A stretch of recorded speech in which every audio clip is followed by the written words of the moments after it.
All right, everybody, thank you for sticking around and joining us for New Release Rundown. This week, Ethan from Zulus is back. Yeah. So do you want to talk about yourself in Zulus real quick? Yeah, thanks for having me. My name's Ethan Lind, longtime gamer.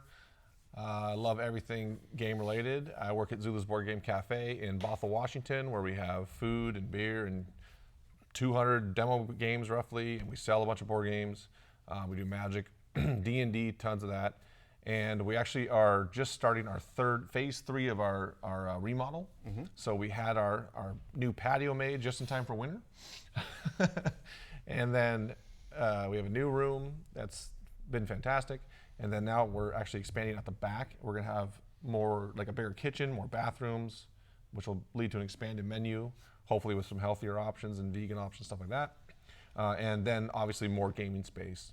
So we're really excited to get that. Like, they just broke ground a couple days ago, and it's on the way. So if you're on phase 3 of your yeah, expansion, yeah, is that like phase 3 of like the Marvel Cinematic Universe? Like, are you gonna? Yeah, this is the end game, right? Are you gonna have like Zulu's end game and Zulu's Infinity Gauntlet? Yes, and stuff like I that? am Thanos. I'm gonna get an Infinity Gauntlet made, and you're just gonna snap your like, fingers. we're done. And half the games will be gone. Probably something like that. Yeah. I wish it were that easy. I'm gonna stop you. Yeah, I wish it were that easy. That I could just say, games are gone. Oh my God, they sold somehow. But you were also talking about how you had some Emerald City Comic Con plans. Yeah, we actually kind of a late last minute thing, but we got into Emerald City Comic Con for a first time. So we've done PAX West and PAX Unplugged, great successes. And as we've done them, we've gotten more into having a lot of demo tables there. Yep. So with ECCC, they're actually going to put us in the annex so we can have a large area, not only to sell games, but also get us about 24 to 26 demo spots. We're getting a lot of local people in there, private to press.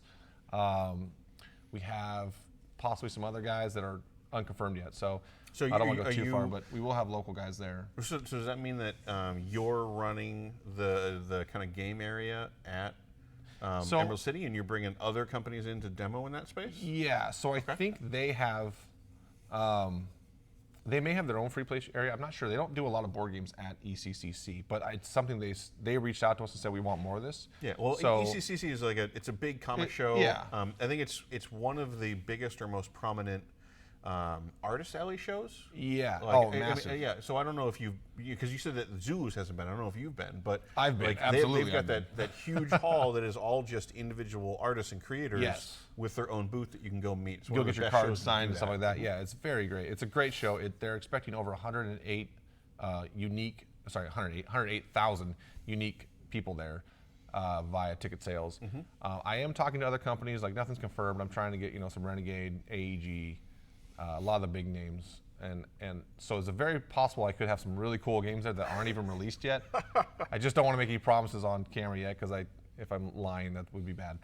But we are going to have a lot of cool stuff there. I will definitely have Marvel Champions there, lots of that. So if you haven't checked that out, or you have, come check it out, come play.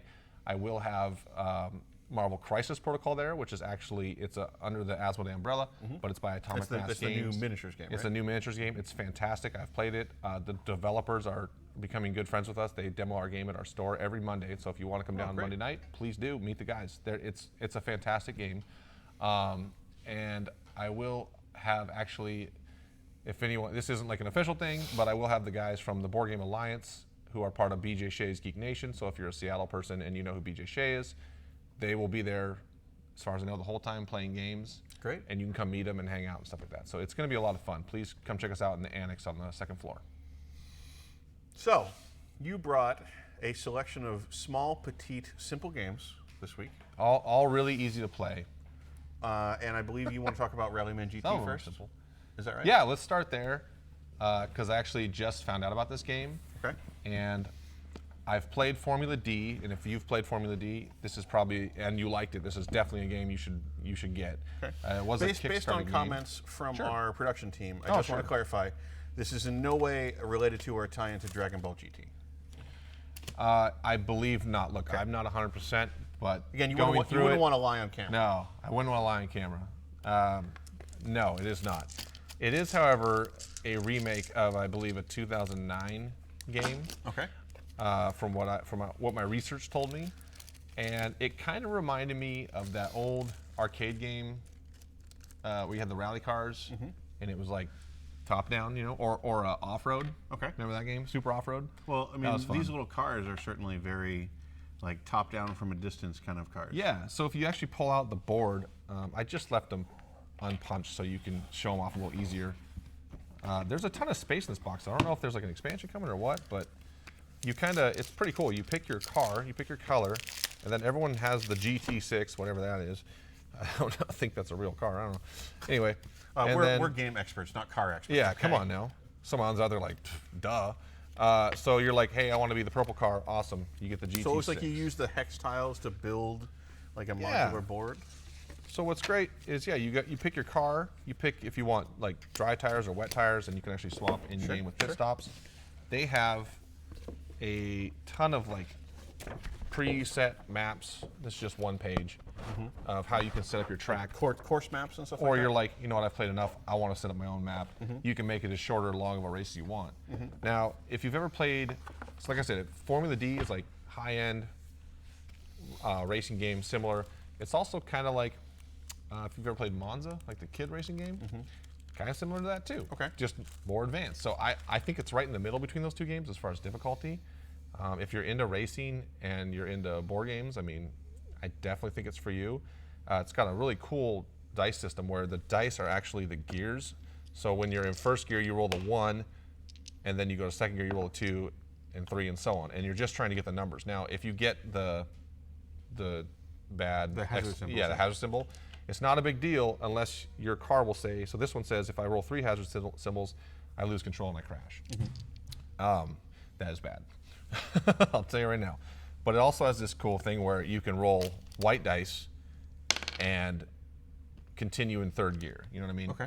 And then if you want to brake quick, you have to roll a red die. And all you need to do is get a blank, unless and basically not get a hazard symbol. Not a bad. So that's how you continue in one gear or slow down. Got it. There's also you can go in order like I was just doing, or you can be like, here, I plan on going up to 5th gear and I want to do this, and then you'll order them after and you roll them all, and then I would have just crashed because I got 3 of the things, but say I didn't and I was good, then I can order them how I want to do them. And I also get these push tokens. They're little lightning bolts on here. Sure.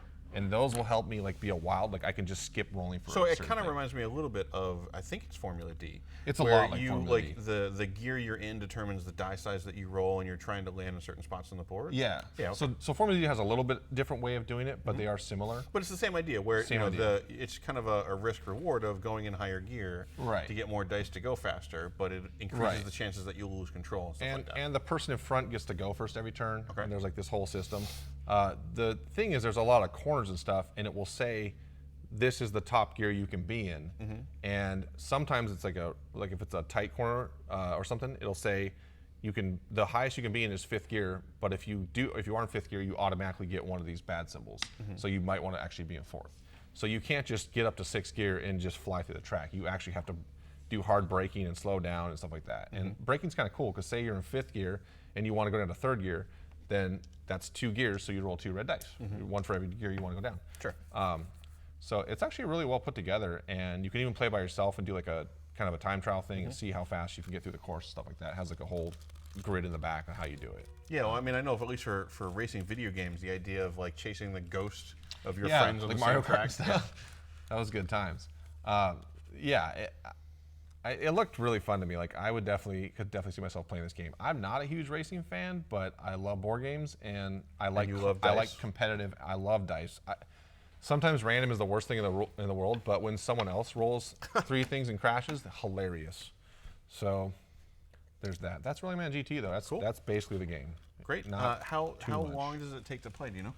It's about a 45-minute game. It plays up to 6 people. Okay. You know, you can play with kids. Like it recommends 10+, but you could play with like 8-year-olds, 7-year-olds, as long as you're kind of showing them the ropes. Well, as long as they know not to put the like cars I said, in their if you mouth. have Monza at home and you play with your kids, this is the next step for them. Okay. It's got that push your luck style where, you know, I want to keep trying. You can be like, look, I can afford up to 3 of these hazard symbols. I've already rolled 2. Do I want to stop there, or do I want to say screw it? I'm going to keep going. So I do like the high risk, high reward kind of games. So is this just to hold the dice, or do you hide them in here? Like, No, a lot of the bags, you know, yeah, it's like I think it's just a cool bag for your dice. You don't randomly pull them out unless there's some crazy, like as far as I know, cars don't generally go from like first to fifth to third. You know what I mean? Like that'd be I'm weird. no car expert, but I'm gonna guess no. In my car, I generally don't drive like that. That seems bad for the car, but we could try it. I don't know. Let me know how that works out for you. I'm not gonna do that. So yeah, tons of cars, but again, all the same. So you talked about Monza, you talked about Formula D. Yeah. Are there any other games that you would kind of put in this same category, or that you would say this is similar to? I mean, most of the racing games seem to be kind of silly, like Camel Up and stuff. So I don't know if it's like that. It's a little more Those of a are the only serious two racing games I've ever played. Okay. So I don't know what else is out there. And also, it doesn't seem like this is a spite-heavy game. Like it doesn't seem like you can. There's no like power-ups. There's no actions against other players. There's no running them off the road or anything like that. See, that's where you get me. If they make a Mario Kart version of this game, like 100% I'm buying it. If you can shoot turtle shells and stuff, maybe you actually flick the item. I don't know. So Rallyman Kart, you'd be totally in. 100% in. But I'd still play this. But 100%. Rallyman GT, pretty low spike because it's a racing game. You're trying to beat your opponents, but you're not running them off the road or messing with them. The only way you're screwing up is yourself. So you only have yourself to blame by poor dice rolls. Now you could laugh at them, and they might spite you for that, but that's up to you and how your friends interact with each other. So the next game has been selected by chat. Uh-oh, what'd they pick? Real life? This is where you were correct and I was wrong. Because I say on Mars? I said it was going to be Cthulhu or Alien. It's on Mars. Ah, I knew it. Well, I don't know anything about it, so I'm sorry, guys. Yeah. On Mars. I misread this when we were unpacking. I misread this as No Mars. No Mars. And I was like, well, then it's going to be a limited game. No Mars. Yeah, I like that. No Mars. There's a lot of stuff in here. It's a big game, as you can see. All right, hold on. All right. Okay. This is going to be a little while. All right, I'll just talk. You unfold things.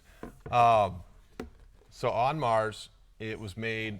It's a Kickstarter game. It just released like last week. Whether you Kickstarter or not, you can get your hands on it. Haha, come to me. So Vitel Lacerda, I think is how you say his name. Sorry if I didn't say that right. He did make a game called Lisboa, which I've never played, but I've heard that there's a lot. If you have played it, I've heard there's a lot of mechanics that are kind of similar to this. No super crazy theme that you've never seen. We've seen a number of Mars games, obviously Terraforming Mars. It's not really like Terraforming Mars though, so don't get that confused. This is Mars is hot right now. I don't know. Mars is so hot. The colonization of Mars. So hot right now. It's like it's something we want to do in real life. So, get our Space Force going and everything. We talked about the Space Horses already. We talked about the new Warhammer models. The flamethrower head horses. We talked about that. Was covered. Good to know. One thing I will say about this game's components is they are top notch. I was going to say one thing I would say about these components is there are a lot of them. They are trash. No, they're amazing. And the board has something I love when games do this is they have the actually like inserted double layered board. Yeah, I'm a huge fan of the die cut inset board. Yeah, I play like this a lot, and I'm constantly knocking my board around. I'm like, I'm doing this, It's horrible. Don't play games with me. And I love when they do this for me because it helps me out a ton. But I love these little rovers and stuff, little meeples that they made. You got the rocket ship. Everyone has their own stuff like that. But anyway, let's talk about the game, I guess. It's going to be a heavier game. Okay. Heavier Euro, I believe, 1 to 4 players. First time is probably going to be 3 hours. The amount of time it takes to unpack it definitely confirms that it's like an hour to set up and then an hour to put away. So, and then you get to play it. So there's that. It's probably in the 14, 15 plus range. I think I would like someone to teach me this game the first time I played it as opposed to going with the rules, because the rules, I don't know if you have them out somewhere, but they're pretty big. They're under 5 levels of components. You can watch about a 3-hour video to learn how to play. It's fantastic. Okay, I found a component tucked inside another component tray. Oh, that's where they go. Over here. I don't want to go over everything. There's a lot of this game. You guys should definitely discover it. And if they have questions, I'll try to answer them. But think of it like you're all colonizing on Mars at the same time. Okay. And you're all building buildings. You collect blueprints to build buildings. but it's not cooperative. It's definitely competitive. You're each like your own corporation, and you're trying to basically be I think they call them opportunity points in this game, victory points. Sure. You're trying to be the best at colonizing Mars, or the colonization of Mars.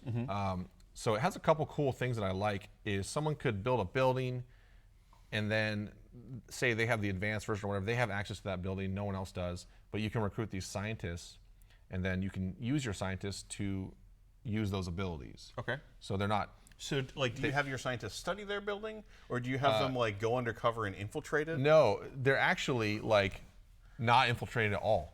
And here's why. Because you get to do that, and you're like, sweet, I've put my scientist there, and now he's going to use that technology. However, that person also gets the bonus and gets to use the technology. Sure. So it's a very shared thing. So worker placement thing where, if I build the building, I get a benefit anytime anybody else uses it. Yes, it does have I wouldn't call it a worker placement game, but one of the major mechanics is worker placement. But it's like, there's too many mechanics to just call it worker placement. Okay. You will complete missions throughout this game collectively, and then once 3 missions have been completed, so they're not like super quick, then the game is over. Okay. Or then you go to like end game basically. Okay. The other neat thing is you have the planet, and there's also a shuttle which goes to orbit, which is where a lot of your supplies come from, especially in the beginning, before you've developed buildings that can have more supplies. That makes sense. So you have to go between orbit and Mars, and until you've created your own shuttles, you have to go with like the community shuttle or something like that. It's like taking public transit, I guess, to the space station. I don't know. So I have to say, with all these pieces, the first thing this reminds me of is Scythe. Yeah, actually, it does remind me of that too. Is it like that when you're playing it? I don't think so. Okay. Well, okay, kind of in this way. Like in Scythe, there's a lot of different ways to win, right?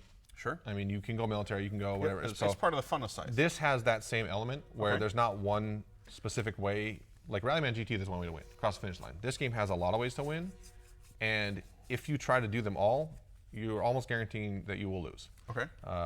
They have come out and said that. Starting tip, don't try to just do everything. You can focus on a couple things, and if someone's heavily focused on something, you should probably focus on something else. Okay. There are minor ways to mess with your opponents, but not really. Okay. It's pretty much you're doing your own thing, and that there's other people there also doing that thing. That sounds like a very Terraforming Mars thing too. Yeah, similar to that. Like I'm just saying, like the gameplay is not like Terraforming Mars in the way with the cards and everything. Yep. It's not like Tableau or engine building or anything like that. It's like city building, but colonization building, I guess. Sure. So there's a ton of stuff to talk about. I mean, there's tile placement. There's a mechanic where you uncover things, like in Scythe, where you can uncover actions as you go on. Well, so like you've been talking about how there's cool. so many mechanics here. Let's just like we're not saying this is a worker placement game, but it's got worker placement. So why don't we just run through some of these things? You said it has tile placement because it looks like you're going to be using your tiles to kind of build a network of settlements on the planet. Correct. So you're going to have tile placement. You're going to have like building construction. Yes. Worker placement. It looks like all these tokens, and on the player board here, there's all these resources. So there's got to be that's our train friend. You didn't bring a train game. We need to bring a train game every week as a sacrifice to the train friend god. So there's also like hand management a little bit.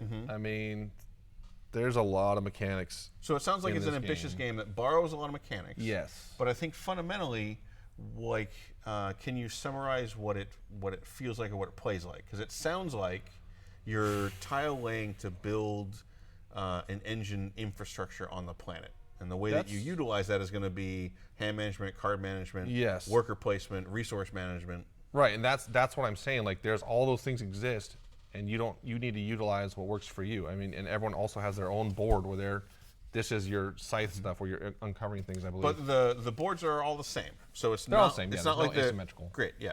But you can how you customize it's going to change the way your game plays. Okay. So and you said that players are not messing with each other, which suggests. I thought it was like semi-cooperative where you're all working together. Kind of like not really. Okay. You're just kind of doing things in the same space. So it's not like you're messing with people. It sounds like it doesn't have a high spite level, but it's going to be more of a case of the challenge is you're trying to figure out the most efficient path to victory with what you have. Yes. And everybody else is doing the same. That is the puzzle. Okay. Is basically just that. Okay. There's a lot going on. If you want to dive into it, it's a fantastic game. It's getting great reviews, but it is a task just to learn to play the game. Great. So there's that level. I predict there are people watching who love the challenge of being told you have to learn to play this game. They'll be like, well, sir, but it's I have rewarding. begun the process. Yeah. Get on there. Well, wait till this is over and then go watch your videos.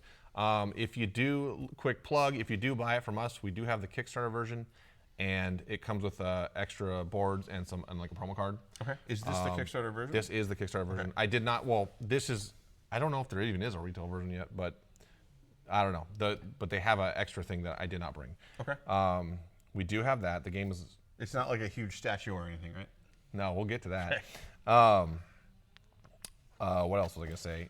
I also should be carrying this at Comic-Con, so if you get a chance to make it there, okay. We should have it. Not only Unless you're not sold only out will ahead you of be able to buy it, you will be able to demo it at Comic-Con, and we will have someone teaching how to play.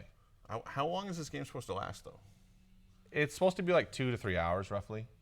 But like I said, that doesn't count setup or looking up things in the rules. So I mean, I'm gonna try to play this game tomorrow if I get a chance. This is a lifestyle game. Yeah. Come over for dinner and play this game. This is our main game. Okay. This is our main course. All we're gonna start with Never Bring a Knife, and then we're gonna play on Mars. Okay. And then we're gonna play Uno because we need something else. Wow. All right. No one wants to play Uno, but we're playing it. Okay. Uno wants to play Uno. There can be only one. All right. I'm still just amazed at the number of times Twitter will go into a rage about the detail rules of Uno that we've all been getting wrong. That we've all been playing wrong the game forever. And everyone has their own rule. I've gotten in more arguments about that game. I'm like, you're not playing it right. And then like, neither of us are playing it right, it turns out. Over freaking Uno. So what, is he a special? That's a scientist. But doesn't everybody have scientists? Oh yeah, that is a different color. Like, isn't this a scientist too? Like, I think all these factions have their own meeples. Yeah, they do. Maybe this guy's special. Maybe that's not a scientist. No, I think he's, okay. He's maybe I misinterpreted the scientist. Yeah, throw him in there. All right. He's exiled. There's so many components. Hey, you don't belong here. I don't know. We had this game out yesterday, so some things may have gotten I was trying to sort it as best I could for you. We will see how successful I was. My big thing, and if you're a game developer, it's important to me, how does a game store on its side like this? Do you open it up and everything goes? So I really appreciate the game developers that have the trays, but what's even better is the ones that have this thing right here that you have right here that goes over the trays. I would agree with you, were this to have prevented everything from sliding out. Oh, it still didn't? Well, then you'll find out. Do better.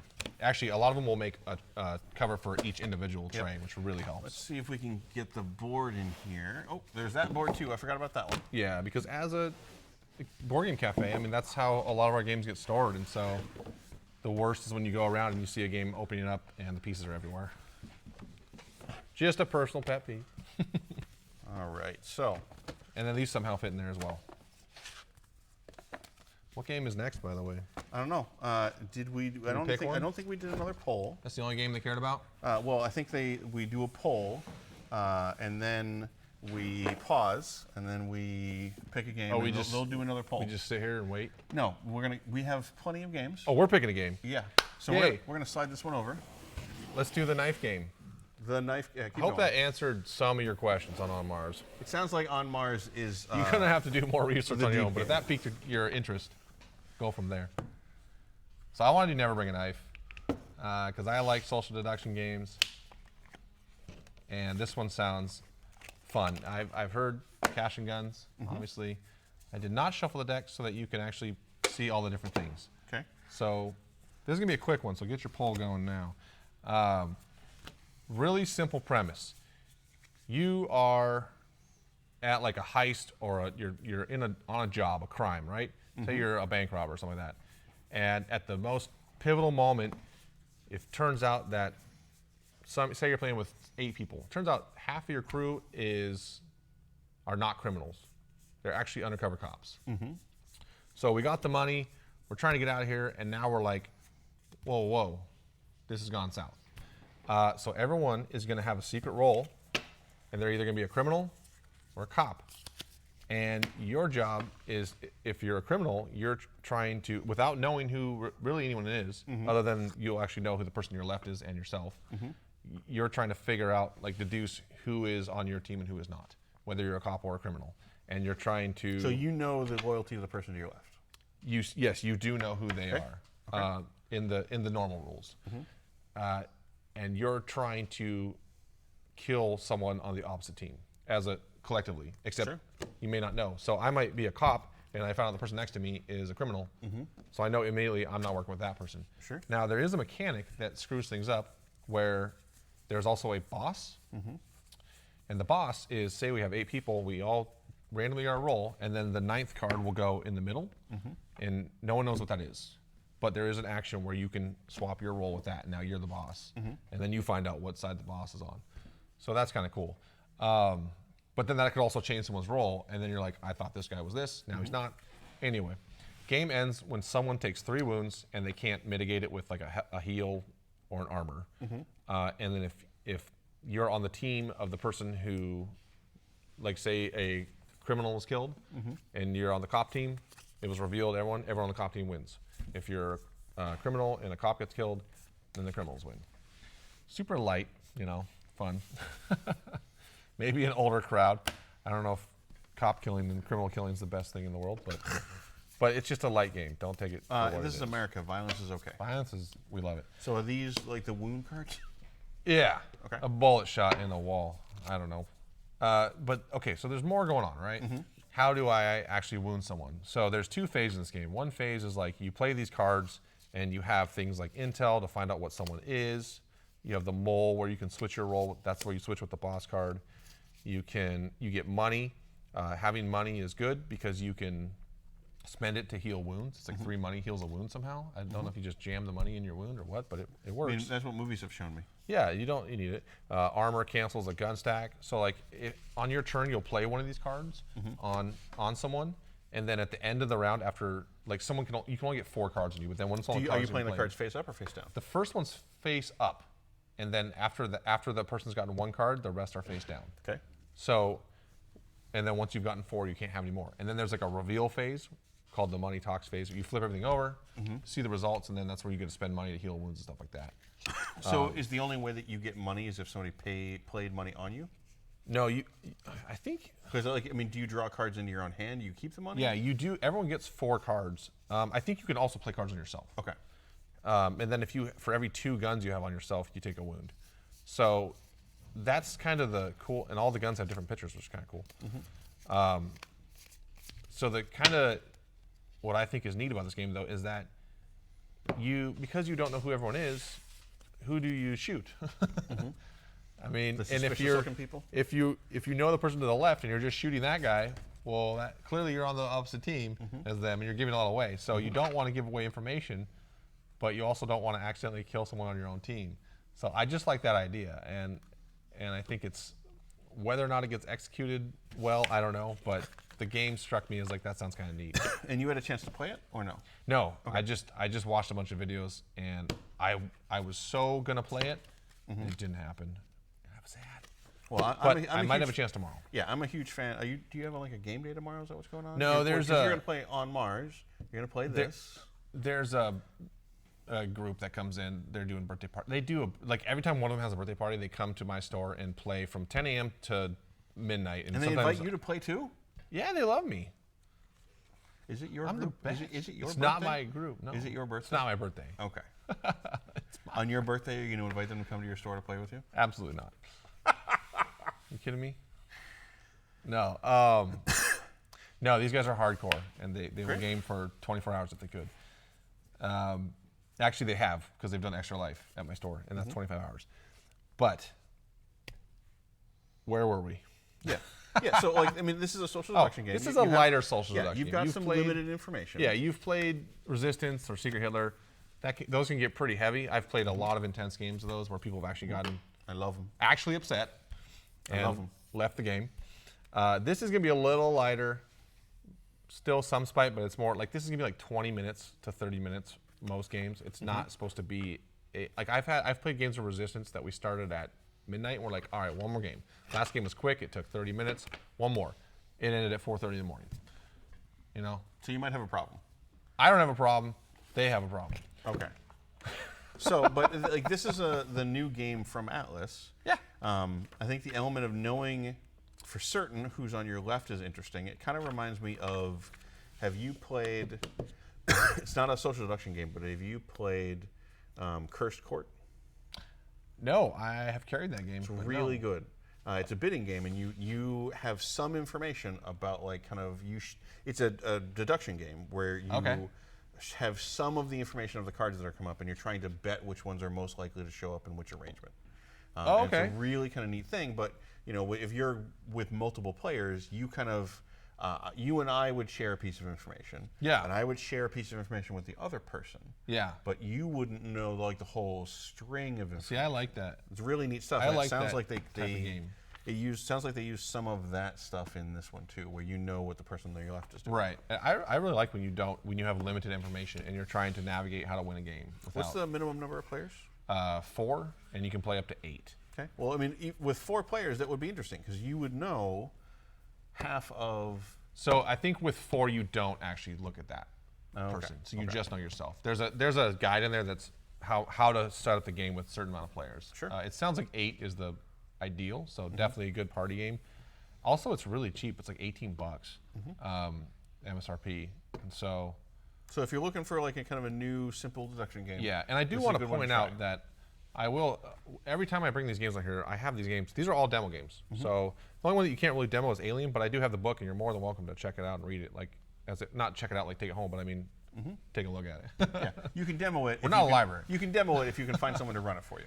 You can check it out if you pay for it. Yeah. So, are there any other deduction games that you think that would be exactly like, very similar to at all? No.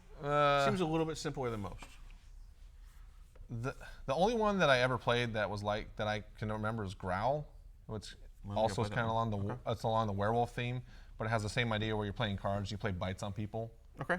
And then when they get 3 bites, they die or something like that. Or sorry, they don't die. They turn into a werewolf. Okay. So Growl was also a Kickstarter. I don't know if they ever came out with a retail version. I need to get it in my store.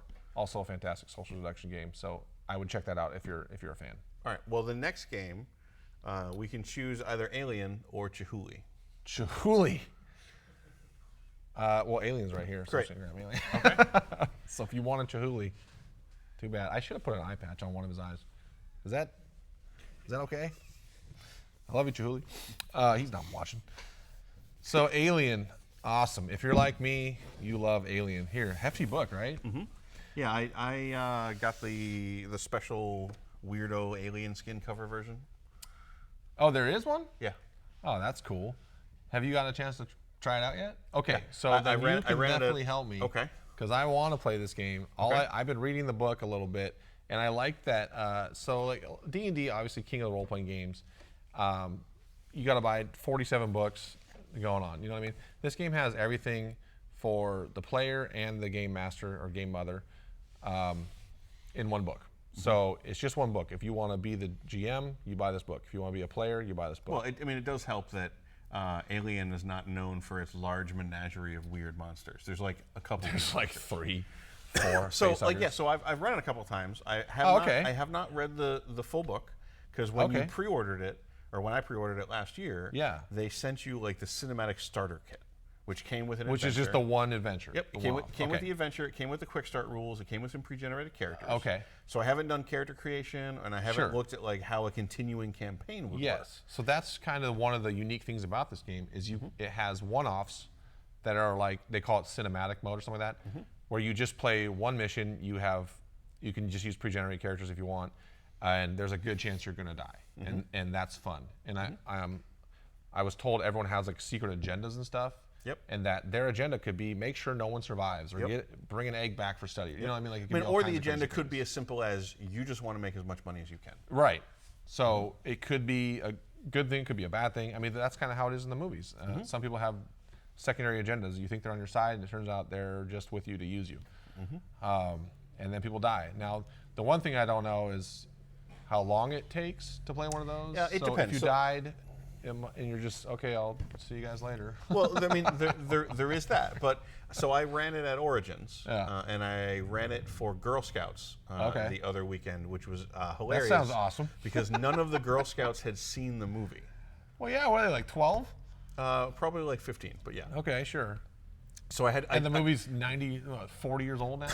50 years old. I showed them the trailer. Yeah. And they were like, "That's weird. That's scary." It looks. And I'm like, "Yeah, watch the movie."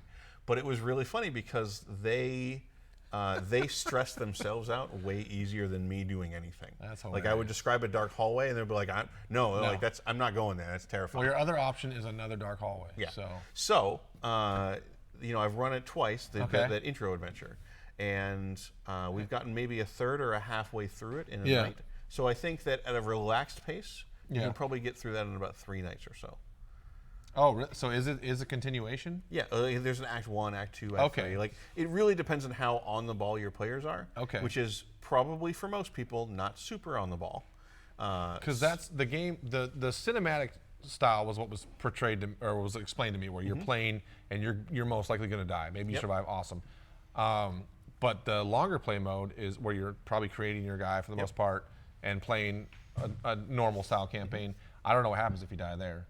You probably make a new character. Or is dying.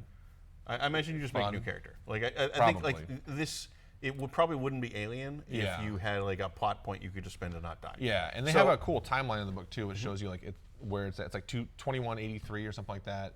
Crazy out there. There's a lot in there if you're really deep into the Alien lore. Yeah. But if you're a more casual Alien fan, or you just like the idea of a horror game, or you want Survival an RPG horror kind of thing, that is really, really suitable for, even if not a one shot, then a couple shot, where it's like, hey, for the next couple sessions, we're going to play Alien. I think that's what my friends and I are going to do.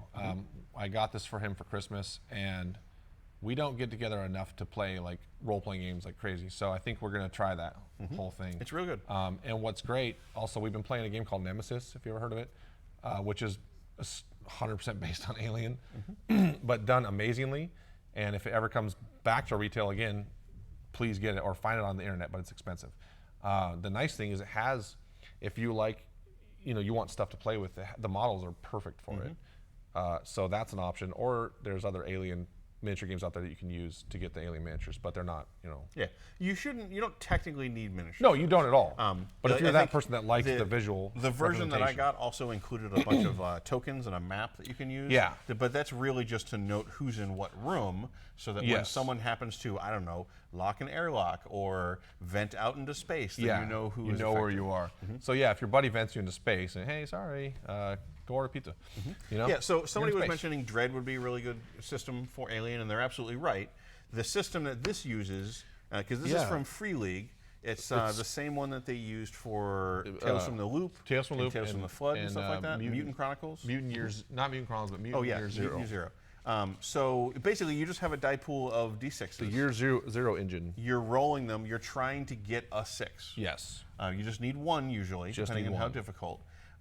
The Alien twist is that all the characters are going to have a stress level, though. Yes. And this is my favorite part of the game. And as you're so every point of stress you get is another die that you roll that's a different color. It might help you succeed, but if you roll a 1 on that die, then you also freak out. Which is a face hugger on the die, which is really cool. Yep. So there's a very interesting element of, as you get stressed, you kind of get more competent, but you also get much more likely to have an episode. You have a higher chance of succeeding things, but when you fail, you panic, or you might panic. So it was great when I was running it for the Girl Scouts, because they all insisted on rolling all of their dice one at a time. And every single time, they wouldn't get their success until the last die. So like they were freaking out and stressing out about every single roll because they were drawing it out. It's a very I love that. You're playing Alien. Yeah. And you know there's a stress mechanism. Yeah. This is a game that I think that is very easy for people to pull themselves into the right mindset for. I like that. If you like survival horror or sci-fi alien stuff, it's a really fun role-playing game. The idea that you can fail a roll, like I rolled whatever amount of dice, I didn't succeed. I can grab some yellow dice and add them to my pool and try for more successes. But now these yellow dice with aliens on them make it harder for me to succeed in the future. And then it actually has a table of what happens when you panic. And when you're way up there, it's like 15 or something. You just become catatonic and you're done. Well, I think the results on that table that I like the most are where you freaking out stresses out all of your everybody allies. else. Yeah. Yeah. I think it's great. And I think that's if it didn't have that, like, okay, there's been this emergence of difficult board games lately where you're not supposed to win your first, maybe your second or third time. I mean, like I said, I just played Nemesis. I played it twice. I played it twice. I played a game twice for once. Oh my God, because I loved it that much. Every single person I played with lost both times, and we had a blast. It was amazing. Sorry, I know I'm talking about Nemesis, but seriously, if you like that, you should also check out Nemesis. Yeah. So Alien is very good. I would definitely recommend this for anybody who wants a survival horror RPG thing. I think it's really good for what I just call short shots. Where you run a couple sessions or something. Yeah, you don't need to invest the rest of your life into this game or anything like that. But it does have a more traditional kind of campaign play. We just haven't exported it. They actually do have, so there's more than just this book. They also have dice you can buy. They have maps you can buy. They have cards you can buy. There's a GM screen. There's also there is a campaign out, like a pre-made campaign. Yep. That's the one that I've run. Or you can make your own. So, yeah, what I can't remember what it's called, like something Chariot of the Gods. Yeah, I think that's what it is. So those are all available. Spoiler: it involves Alien. Yeah. So, man, it is raining here. Yep. We have a train friend and a cloud friend. Cloud friend. That's basically the game, though. Great. If that sounds good to you. It does. It's great. I recommend it. Recommended. Look at that. It's got a Gen Con TV recommendation. We should get an approval seal. Oh. All right. So everybody else does. I believe we're on to Chihuly now. Everybody wants Chihuly. All right. Well, let's do Chihuly before they get sick of us. So why don't you grab the actual game? Okay, I got the game. It's also called Cthulhu Death May Die, but Chihuly is cool too. I don't think he can die. Chihuly is immortal. He is immortal. Or his work is, for sure. This is a slow opening box. Hello. So let's put There, that. you have I'm gonna that. hide behind this box again. Also a game I'm highly looking forward to playing. So you haven't had a chance to play it yet? No. I have read through the rule book. The rules are actually not that intense. Okay. There's a lot of pictures. There are a lot of pictures. Usually these games, like, so I love the Mansions of Madness dungeon crawler sort of games. Sure. And in this game, your objective is to not only try to disrupt a ritual. So say there's a bunch of cultists and they're trying to summon an elder god like Cthulhu. As you do. Like this guy here. You And still have all this taped together. yeah, you can. I just put it back on. That's fine. So you're all working together cooperatively, and you're just kind of. Oh, sorry, it's in the 1920s, by the way, and you're just kind of normal people that are like, like what do you have here? I should open this pack. My other one's open. Well, it looks like Look at this is Sister a Beth. very You have a this is nun. a very You can be a nun. story campaign thing Oh, because there's I have season 1, episode 1, 2, 3, Yeah. 4, 5, and 6. So I'll get to those and talk about those in just a sec. But I'm getting very strong here, you open this. I am terrible at opening this. I'm getting very strong legacy game vibes. Why didn't I open these previously? So Legacy game. It's not actually. yeah, but these boxes make it feel like it is. Yeah. Like there's surprises I'm going to discover. So, okay, so it's 1920s. You're kind of like investigators, and you each have a different role. Like I said, you could be a nun, you could be like a cowboy dude, whatever. Anyway, you have two goals. One is to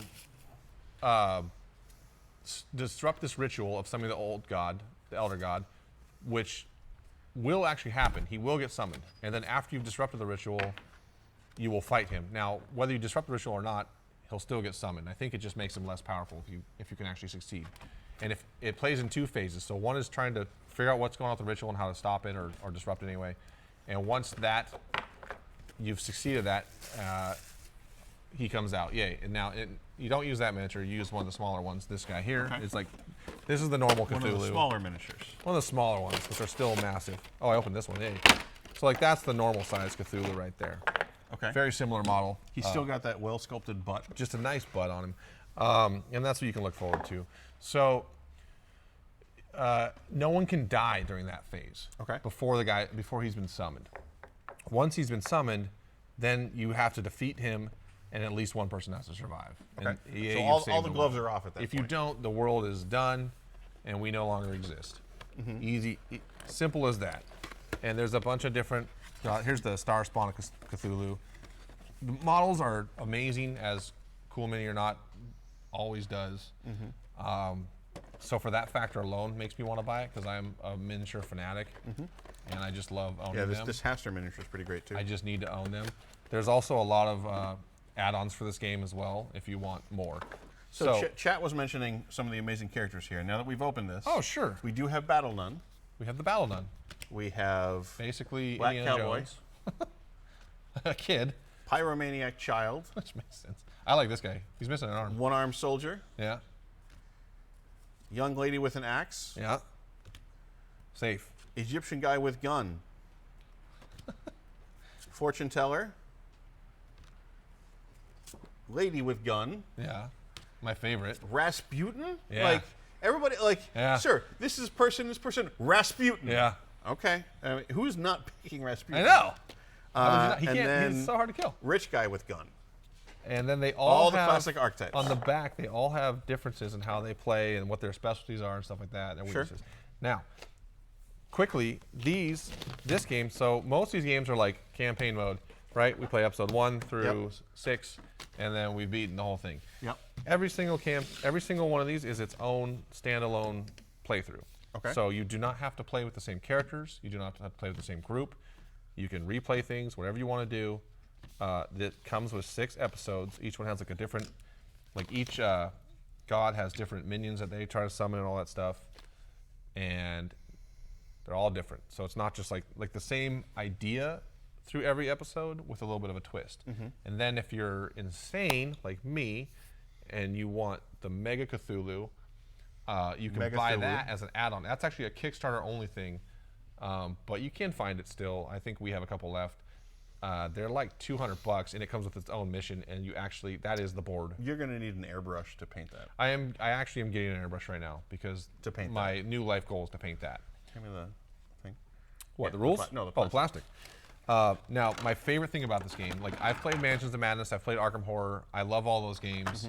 But in those games, you get insanity, right? Sure. It's like you have health and you have insanity. If you get too much insanity, you go insane, you die. Yep. Screw that. This game says you start out insane. Okay. You are already insane. Okay. Starting from the gate. You don't lose. What that means is whenever you do things, there's a chance that you will freak out and maybe hurt an opponent or do something wild and crazy. So it's not an option. That's just how it is. And I love that. I don't like things that are too random, but I like Just enough randomness just enough to make it give you kind a of little fun. bit of spice. Yeah, and so sometimes negative things can be fun. Like, oh my God, that was hilarious. I wanted to do this, I totally failed, and I don't know exactly what you can do, but I imagine you can hurt your people and make them go crazy too. So I think that's a really cool take. I see the common connection here between this and Alien, where you're freaking out your allies. You're freaking out. Yeah, exactly. So, like I said, more of these games are going that route of like stress and insanity and difficulty and stuff like that. But what is the actual gameplay like? Because we have these really cool miniatures, we have these cool characters, we Yeah. have this cool campaign. Yeah. What am I doing in this game? You're like you said, you're gonna play as one of these guys here, and you're gonna go around. I think there's tests you make and stuff like that. Like you're Okay. gonna attack minions. So, like, We how didn't does this get into compare it. to, say, like Arkham Horror? Without having played it, I think that I would relate it most to like a Mansions of Madness. So there's stuff to fight. So we are there's kind of minions to fight. So There's we're rooms exploring a to little go mansion. around. Okay. Rooms can catch on fire and stuff like that. You're trying to.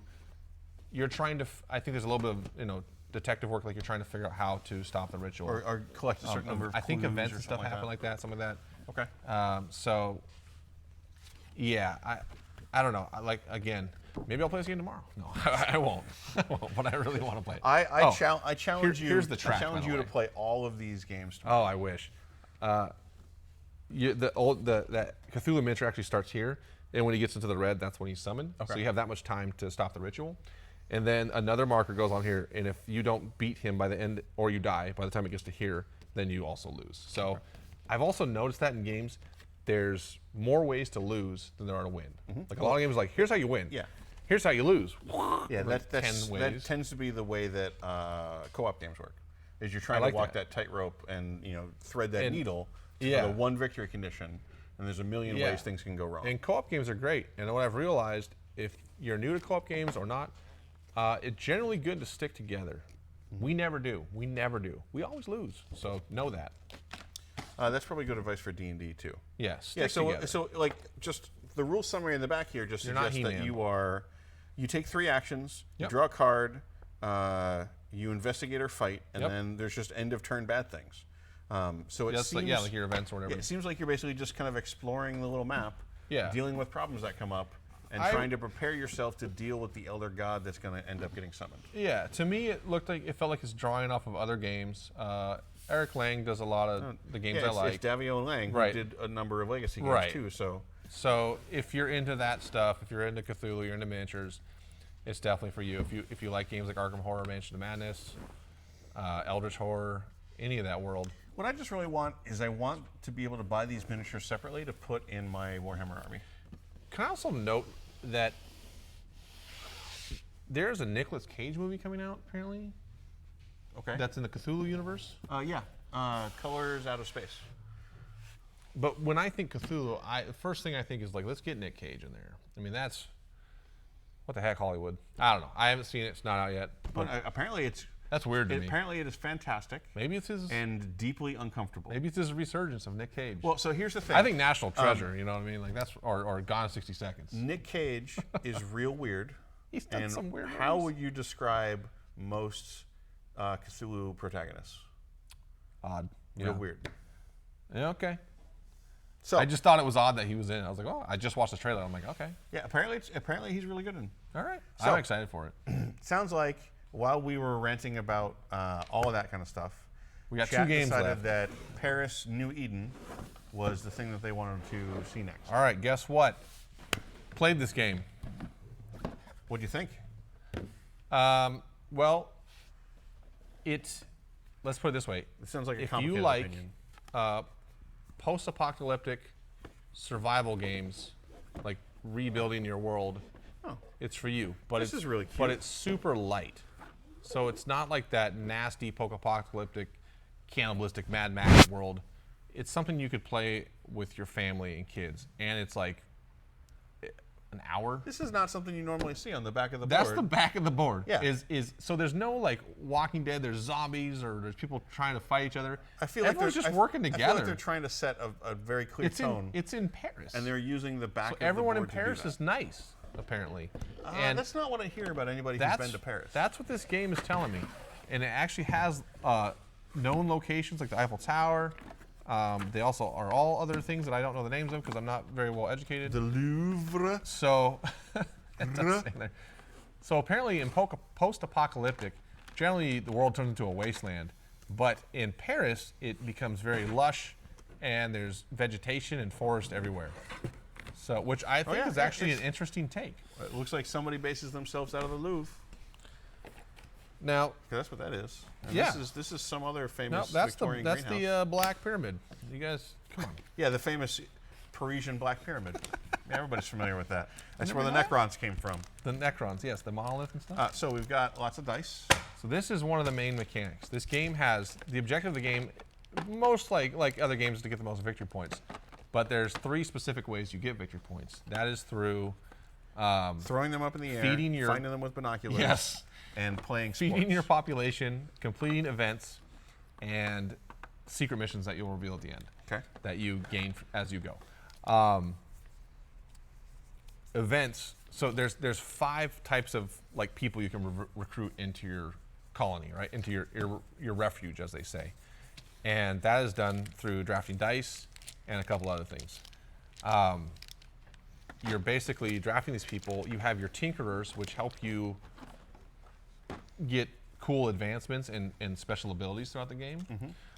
Then you have your like brawler dudes, your healers, and your, I think they're called sages or something, and they help you complete events. It'll say like you need this many sages who are armed, this many brawlers, whatever, and then you get victory points. And then you have farmers, which there's a cool population track on the side, and depending on how many people are in your refuge at the end of the turn, says how many farmers or cans of food you need to feed them all. Okay. If you can't feed them, no one dies or anything. That's what I'm saying. There's nothing really negative. You just don't get the victory points. Sure. I think I fed. It plays over 4 seasons, so 4 turns, starting in the spring, and I think I fed my people once. Wow. So they didn't like me very much. So, but there's no negative. So I have why? to say that with You just don't get the points. this art style and the tone really reminds me of anime. It reminds me of like a Kino's Journey or like a Studio Ghibli thing or something. Not quite, quite, not but quite? like more like there's a kind of a subgenre of anime where it's the pretty and melancholy but not hopeless post-apocalypse, where like it kind of humanity may have or civilization has collapsed. Yeah. But nature is returning. Things are very pretty. They're peaceful because there aren't people, but it's not like Mad Max. So no, it's a very much a population of we're going to work together to rebuild our city. And the art really kind of reinforces that. There's some very cute icons. There's very cute little character pictures. And I think that was a good direction to go because we already have a million post-apocalypse. I think also the isometric view for a lot of these cards reminds me of it's like video an RTS. games. Yeah, it reminds me of video games. There's a very like StarCraft or something. There's a very anime JRPG feel to a lot of this. So I'll actually show you just the quick mechanics of this game. Every turn you set up, depending on how many people you have, is how many dice you roll. So if you play a 2-player game, you put 3 dice that you randomly roll on here. Sure. And each spot where these like photographs are a location you can go. You draft a die, so whatever the face of what got rolled is what the survivor is that's there. So you pick a survivor, and then you do whatever the action is here, or on the spot. So this one's like you get an extra survivor that's here that you get put out. This one lets you get equipment like a bullet or a medicine and binoculars, which help you go first. Baseball bat, which helps you win ties and stuff like that. Anyway, whatever. So each spot has a thing. Like this lets you get missions, and you go and everyone takes a turn drafting around the board until all the dice are gone. Everyone will fill up, and the math is done so that everything fills up correctly. And then you go through, and there's actually those building cards you had out. They're below all these spots, the 5 things. And then you go, okay, the first player goes, I have 3 tinkerers. The next player goes, I have 4. So the person who has 4 gets to pick which building they want first out of the options. It goes into your refuge, and you get more survivors down here, blah, blah, blah. It goes through for each 5 piles. Like I said, if there's a tie, the person with the baseball bat wins the tie because they're the strongest. I guess that's the only like screw you sort of thing. Sure. And then you go to the events phase where there will be 3 events out, and there will only be 1 left at the end. The last one is what you do. So it might say you need 3 sages, armed sages, and 3 armed healers, and then you get 6 points, something like that. Okay. So for whoever's completed that objective gets those points. And armed basically means you need that survivor and you need the item that goes with them. Okay. And then at the end, you count up your survivors. I have 19 survivors total on my thing. All the dice survivors go away, by the way. You spend them. So all the ones in your refuge, you add them up. I have 19 survivors. I need 6 farmers or 6 cans of food, and I get 6 victory points. If I don't have that, I get no victory points. But no one dies. It's a friendly game. Cool. So it seems like it's a light survival, yeah, like a dice drafting. Like you're building your refuge down here, and that's the thing I really like about it is you need people and you want people, but you want a balance. And there's also what they call slackers, which everyone has a color associated to them. The slackers are gray. They don't do anything except add to your population. So like there's wild dudes out there who can count Wild for anything. roaming slackers? Wild, no, like a wild, like they can go with something to give you more strength for one of your colors. Sure. But then once you've used them, if they're a tile, they flip over and they become a slacker. So they can be useful, but now you have another mouth to feed. Sure. So you can be like, cool, I got this building that has 3 sages on it, and now I got my sages, I just need pills to arm them with. But now you have 3 more mouths to feed. So whatever. And then there's a ton of cards that do special actions and stuff like that help you do things. Like I had a card that let me do, like this one, you get to draw 3 mission cards and pick 1. It let me pick an extra one. So I every turn I was getting 2 mission cards, and I won the game at 1 point because of my mission cards. So I have to say that this game, the art style is adorable. It looks great. I'm just going to note that on our topic of inserts, this insert is great, except for the fact that these go over all of those small tokens, and you may have noticed that they have holes in them that allow the tokens to get through. Again, awesome job, developer. Did not put the plastic thing over it.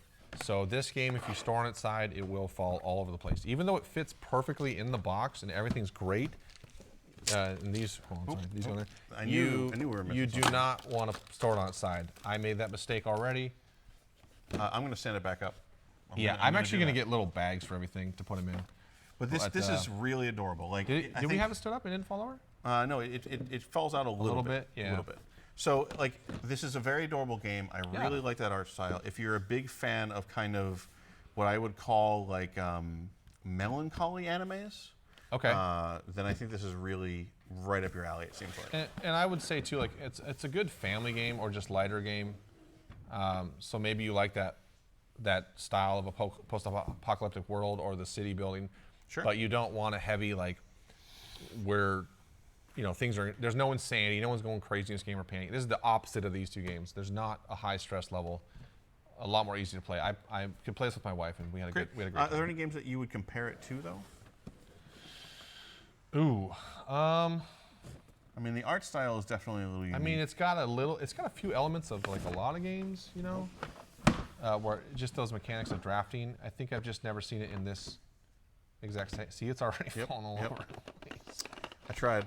Off the top of my head, I can't think of anything necessarily. Okay. But it was a good game. I liked it very much. Well, I think that leaves us with one game. One game, and honestly, it's a pretty quick one, unless anyone has questions about it. A little bit of a box toot. Also by Matago, who did Paris New Eden, is Cairn. Cairn? Okay. So, this game to me, two-player game for one. There's not a lot of them. They are starting to come out with more. Also has a really cool art style. Not the same as this, but similar, of that kind of cartoony and light style. This is basically kind of I don't want to say chess, but it's kind of like chess in the way, like, here's your board, and it opens this way, apparently. There we go. And again, this is kind of a cool thing they're doing. Like, instead of just having a black board back, you have, like, a cool picture on there. Well, it seems like it's kind of like their style to it must be. Showcase the art. So here's the board, and the board is very important. You are each playing a race of shamans. You have, like, the water coastal shamans and the woodland shamans. I'm going to say dwarves and gnomes. Sure, yeah, I'll accept it. And you're trying to build what they call megaliths. And megaliths are those things you're holding right now. They're just like little monuments and stone structures and stuff like that. Now, little stone hinges and stuff. Yeah, so you have, like, spawn points, which you see that there's white spawn points and black spawn points. That doesn't mean, I'm on this time I do that. There's actually these little actions on the side. Boom, boom, boom. And then there's this thing here. So these tokens will say, this is how you take an action. This token says, I can move one of my guys up, down, left, or right. I do that. I move my guy. I move him up. And then I flip it over. And now the next time it gets used, whether it's by my opponent or me, now they can only move diagonal. And then every time you take that action, it flips back over to the other side. So the actions are constantly changing. Have you played Onitama? No, but I actually think it is maybe similar in this regard. It feels like Onitama is a little bit different, where, like, you only have two of those actions to choose. Whichever one you pick goes kind of into the queue. And on your opponent's next turn, they'll get that action. They'll get So it's very similar in the sense of there's a limited set of actions. And they kind of change back and forth. And the fact that you kind of flip it and change it, like this. This is Onitama plus the Duke. Have you played the Duke? The Duke also is one I would like to play. Yeah. This is definitely taking both of those games and kind of putting it together. Very strategy-oriented games, basically. So I would say it's similar in that strategy, but they made it more appealing to people who like miniatures and cute art, as opposed to, like, the Duke is, people who like it love it, but it's also very dry as far as aesthetics go. So this game is it's adorable. And like I said, that's how you do your actions. These megaliths get built. You're trying to build 3. And every time you build one, you move your marker up. Once you get to 3, you win. There's only 2 available, and each of them has an action once you play it out. This thing is what you play to spawn someone. So it's like, it's on the black side. So when I spawn someone, I spawn them on my black. If I'm on this side, If it's this side, it's over here. And then the next person, sorry, that was the white one. This is the one thing they're saying is that the white and the black ones don't look very different on the token. So that's a little difficult to read. Sure. But that's just how you spawn more guys, and then this is how you move them. And you take turns going back and forth. And then there's a special way to. It's basically just kind of a interesting take on a chess-like idea. Yeah. There's certain ways to spawn these megaliths. Like you have to have a guy on both sides of one of their guys or something like that, and then you get to make a megalith where that guy was, and he goes back to their home. Or if you are able to get your guy into their village, then he's gone, and you create a megalith where he went. So it's a quick game. I mean, it's like a 20-minute game. I mean, awesome. Roughly like that. So really easy game to end on. That's all I brought. That's all I got. Cool. If you're still here, thank you for sticking around. Well, let's pack this up. But yeah, this definitely feels just like Onitama and it's in the same price range as those games, in the $30 to $35 range. So. And the minis are very, very cute. Yeah, and if you like painting, that's something like maybe you have a kid that wants to get into like painting stuff. I mean, this is a good way to, here's some cheap miniatures that look pretty cool to get them started. And I really just have to say, so Paris, New Eden, and Cairn are from the same company? Yes. Yeah, their aesthetic of art, and then giving you the kind of back of the board from more of that art, I think goes a long way to making these games hang it on the wall if you want. Gives them a lot of character, I think. It does. It really does. I like when games feel like they're worth the price that they're asking. You know what I mean? Like some games, they feel like a brick, and it's like, why is this $100? Oh, it has 12 trillion wooden tokens in it, and it's just like, I don't know. I feel like you're getting. There's a lot of love and production value that goes into a game should pull you in by the cover art and stuff like that, and I think these games do a great job of that. So great. So thank you for bringing out all these games. I hope that people in chat found something that they were intrigued by. Yeah. Is there anything else that you want to say before we let everybody go? No, just thanks for staying in, and please come to Zulu's out in Bothell on Main Street if you want to check us out. Like I said, food, beer, ciders, wines, demo games. I'm going to try to drop all these games off there today. So if you want to come, if you want to spend 3-4 hours playing on Mars, I got it. Come play it. Especially if you want to then teach you how to play it. And then please teach me how to play it. Yes. Great. Well, if anybody can do that for Ethan, he would really appreciate it. Yeah. So thanks again to Zulus for having you come out. Thanks for bringing all these games. Thank you for having me. Thanks to everybody for sticking around and chatting with us and hanging out while we talk through these games. We're going to go on break briefly again because at 2 p.m., so just in 19 minutes or so, we will have Kristen and Boozer from Gen Con on to talk about badge registration because that is opening up this Sunday. So stick around for that. I gotta get my badge. You should go get your badge. So stick around for that. We will be back very soon. Thanks again for joining us. Don't forget we have Brothers Murph on Monday nights. We will have Fireside back in February on Wednesdays covering D&D now. We have Westgate Irregulars running on Wednesday night playing D&D. And then on Fridays we have New Release Rundown we have Table Takes followed by New Release Rundown followed by sometimes some Gen Con news. Awesome. So thank you everybody.